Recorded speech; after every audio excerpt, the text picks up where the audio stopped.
রাজ্য মেডিকেল কাউন্সিলের ওয়েবসাইটে সন্দীপ ঘোষের স্ট্যাটাস ঘিরে বিতর্ক। আরজিকর কাণ্ডে গ্রেফতার সন্দীপ ঘোষের রেজিস্ট্রেশন বাতিল নিয়ে প্রশ্ন। 19 তারিখ সন্দীপ ঘোষের রেজিস্ট্রেশন বাতিল রাজ্য মেডিকেল কাউন্সিলের। রাজ্য মেডিকেল কাউন্সিলের ওয়েবসাইটে সন্দীপের নামের পাশে স্ট্যাটাস দেখাচ্ছিল সাসপেন্ডেড। আজ সন্ধ্যে থেকে সন্দীপের নামের পাশ থেকে উধাও হয়ে গিয়েছে সাসপেন্ডেড, এমনই দাবি করছে ওয়েস্ট বেঙ্গল ডক্টরস ফোরাম। এ সম্পর্কে আরো জানবো, প্রতিনিধি সন্দীপ সরকার রয়েছেন এই মুহূর্তে টেলিফোনে। সন্দীপ, ঠিক কি কারণে এই বিতর্ক তৈরি হচ্ছে?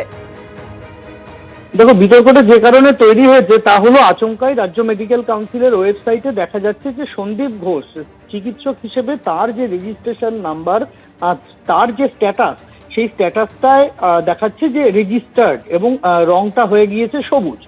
গত 19 তারিখ তাকে যখন সাসপেন্ড করা হয়েছিল বলে মেডিকেল কাউন্সিলের তরফ থেকে জানানো হয়েছিল, তখন তার একই রকম ভাবে ওয়েবসাইটে গেলে, রাজ্য মেডিকেল কাউন্সিলের ওয়েবসাইটে গেলে চিকিৎসক হিসেবে সন্দীপ ঘোষের নাম লিখলে তার নামের পাশে তার স্ট্যাটাস দেখানো হচ্ছিল সাসপেন্ডেড এবং রংটি ছিল লাল। আচমকা সেই লাল রং কি করে সবুজ হয়ে গেল এবং কি করে সাসপেন্ডেড স্ট্যাটাসটা আবার আচমকা রেজিস্টার্ড হয়ে গেল, এ নিয়েই কিন্তু প্রশ্ন তুলেছে ওয়েস্ট বেঙ্গল ডক্টরস ফোরাম, চিকিৎসকদের সংগঠন। তাদের দাবি যে সন্দীপ ঘোষের রেজিস্ট্রেশন নাম্বার ঘিরে যে ধোঁয়াশা তৈরি হয়েছে, এই ধোঁয়াশার কোনো জবাব পাওয়া যাচ্ছে না। রাতারাতি তার স্ট্যাটাস সাসপেন্ডেড থেকে কি করে রেজিস্টার্ড হয়ে গেল, এই প্রশ্নটা তারা তুলছেন।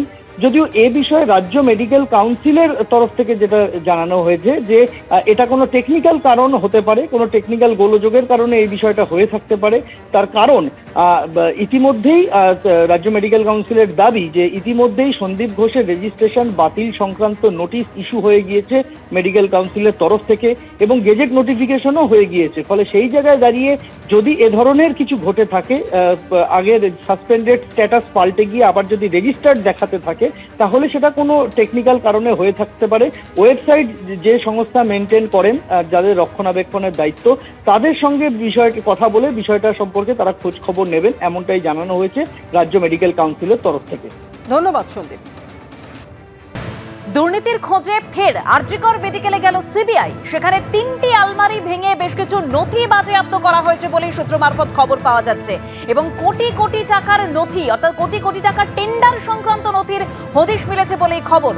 আর কি জানা যাচ্ছে আরো বিস্তারিত জানবো আমাদের প্রতিনিধি ঝিলম করঞ্জয়ের কাছ থেকে। ঝিলম, এই 3টি আলমারি ভেঙে ঠিক কোন কোন নথি বাজেয়াপ্ত করা হলো, সূত্র মারফত কি খবর পাচ্ছ? আরজিকর হাসপাতাল সূত্র মারফত জানা যাচ্ছে যে আজকে প্ল্যাটিনাম জুবিলি বিল্ডিং এ এই 3টি আলমারির নজরে আসে সিবিআই এর গোয়েন্দাদের। তারা এই টেন্ডার সংক্রান্ত দুর্নীতির তদন্ত করছিলেন এবং দীর্ঘক্ষণ অধ্যক্ষর চেম্বারে ছিলেন, অ্যাকাউন্টস অফিসারের সঙ্গে কথা বলছিলেন এবং তাদের সঙ্গে কথা বলার পরই এই 3টি আলমারির খোঁজ পান। 3টে আলমারি লক ভেঙে নথি বের করে আনা হয় এবং দেখা যায় সেখানে কোটি কোটি টাকার টেন্ডারের নথি আছে এবং সেই টেন্ডারের অধিকাংশর মেয়াদকাল হচ্ছে যখন সন্দীপ ঘোষ অধ্যক্ষ ছিলেন। এবং এই নথিগুলোর মধ্যে কোন কোন টেন্ডারের কাজ নিয়ম মতো, কোনগুলো নিয়ম বহির্ভূত, সেই বিষয়টাই খতিয়ে দেখা হচ্ছে। অর্থাৎ এই যে 3টে আলমারিতে যে নথি পাওয়া গেছে সবই টেন্ডার সংক্রান্ত, তেমনটাই মেডিকেল কলেজ সূত্রে জানা যাচ্ছে এবং সেগুলোর অধিকাংশ সময় বা মেয়াদকাল হচ্ছে সন্দীপ ঘোষ যখন অধ্যক্ষ ছিলেন। এবং তার মধ্যে খতিয়ে দেখতে গিয়ে প্রাথমিকভাবে দেখা গেছে অধিকাংশ কাগজই ওই 3টে যে সংস্থা যাদের বিরুদ্ধে অভিযোগ করেছিল আক্তার আলী, সেই সংস্থাগুলি। মোটের ওপর এই মুহূর্তে গোয়েন্দারা সেই নথি খতিয়ে দেখছেন এবং পরিস্থিতি হলে তারা সেগুলো বাজেয়াপ্ত করবে বলেও হাসপাতাল মেডিকেল কলেজ সূত্রে জানা গিয়েছে। ধন্যবাদ ছিলাম।